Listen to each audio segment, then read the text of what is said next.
un humedal como el Camellón que parte en dos a Xochimilco de la parte norte, de Xochimilco de la parte sur, es muy importante en términos de regulación de agua, por un lado, puesto que todo aquel que pasa por ahí diario, que ha pasado por ahí, se dará cuenta que siempre tiene agua. Y siempre tiene agua porque es una de las zonas más bajas de la Ciudad de México. Entonces siempre hay agua ahí. Si uno le quita ese pedazo de agua, ¿a dónde se va a ir esa agua? A inundar colonias donde habitan las personas. Pero no solo eso, aun cuando parezca que está aislado por dos calles, que es periférico de un lado y periférico del otro, es una zona de migración de plantas y animales de la parte norte del humedal a la parte sur del humedal. Entonces, cuando uno la destruye por completo, entonces sí aísla la parte norte y la parte sur de Xochimilco, y entonces la parte norte, que es la más pequeña, va a estar ahogada y se va a morir pronto y se va a urbanizar muy rápido. Aún así, ese humedal, ese pastizal en el Camellón, también captura carbono, y captura carbono muy fuerte, que es pieza fundamental en términos de cambio climático. Entonces, los árboles en los camellones son muy importantes, no son piezas ornamentales únicamente, sino que interactúan con nosotros todo el tiempo. Los humedales capturan carbono, ayudan a la regulación de inundaciones, generan biodiversidad, interactúan con nosotros constantemente.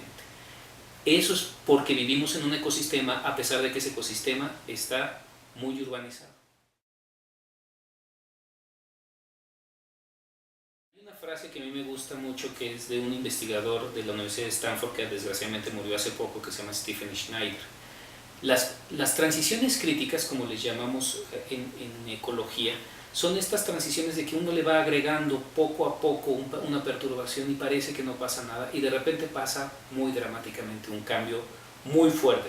En el caso de la Ciudad de México, ese cambio podría darse a nivel de agua, que nos quedemos sin agua en la Ciudad de México de un año para otro, a nivel de movilidad, que lo hemos visto, que hemos tenido ciertas transiciones críticas de los últimos 10 años para acá, a pesar de todas las vías que se han generado, e incluso ahora de contaminación del aire, ¿no? Que también las hemos empezado a sufrir de manera muy dramática. No sabemos cuándo son estas transiciones, no sabemos a partir de qué pequeño o supuestamente pequeño afectación va a generar esta transición crítica. Lo que sí estamos seguros, y eso es lo que dice Stephen Schneider, es entre más hagamos, seguro vamos a llegar a ella. Entonces, lo importante de todo esto es tenemos que detenernos, porque si pasamos a la transición crítica, regresarnos va a ser muchísimo más costoso que detenernos en este momento. Entonces es muy probable que la urbanización de un camellón como este, ya sea por abajo o por arriba, ya sea que no sea segundo piso, sino que destruyan el humedal para poner las calles encima, o hagan pilotes para hacerlo segundo piso, eso va a destruirlo tarde o temprano. Si recordamos que vivimos en un ecosistema, este tipo de cosas no funcionan. Y si uno tala un árbol que le da a uno sombra, imaginen que uno tiene un árbol en su jardín y a uno le da una sombra muy rica en las tardes porque el sol pega muy duro en esa zona, pero además es fresco, además hay nidos, etcétera, etcétera.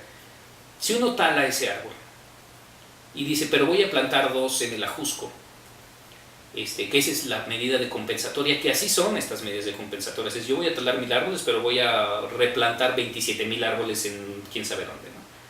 Uno se va a quedar sin esa frescura que le daba ese árbol, va a dejar de escuchar a los pájaros, va a dejar de tener esa interacción con ese árbol, y se van a plantar dos árboles porque es el doble y es mucho más importante, etcétera, chiquitos en quién sabe dónde. Esos dos árboles no le van a servir en lo absoluto a la persona que taló ese árbol, en ningún sentido. Esos dos árboles a lo mejor se mueren, la probabilidad de que se mueran es altísima.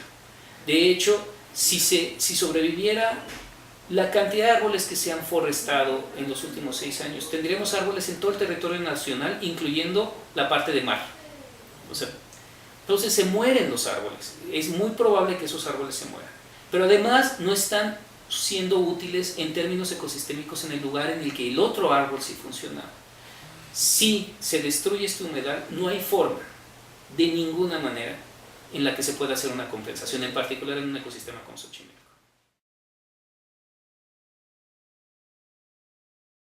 En términos institucionales estamos en un juego perverso. Las manifestaciones de impacto ambiental se generaron hace como 20-25 años con el fin de que las empresas que estuvieran afectando de una u otra forma la ecología de un lugar hicieran una manifestación y el gobierno evaluara esa manifestación para decir el efecto es muy grande, entonces no se puede hacer, o el efecto no lo es tan grande y el beneficio va a ser mucho mejor, y entonces sí, adelante con la obra.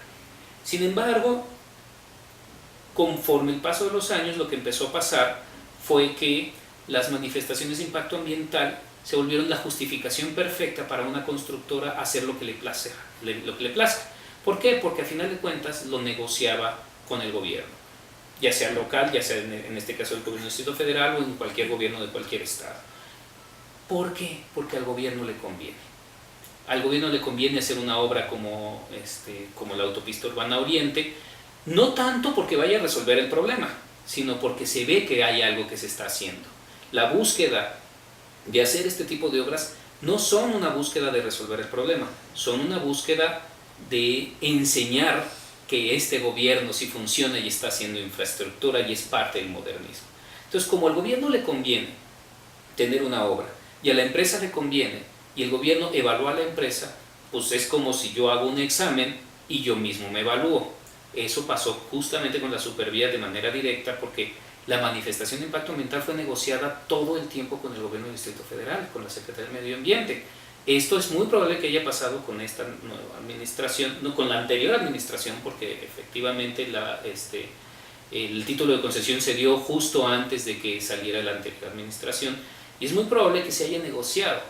Luego entonces estas manifestaciones de impacto ambiental son, en lugar de ser una herramienta de protección ambiental, se han convertido en una herramienta de justificación de las constructoras. Un ejemplo muy claro es las consultorías que hacen estas manifestaciones.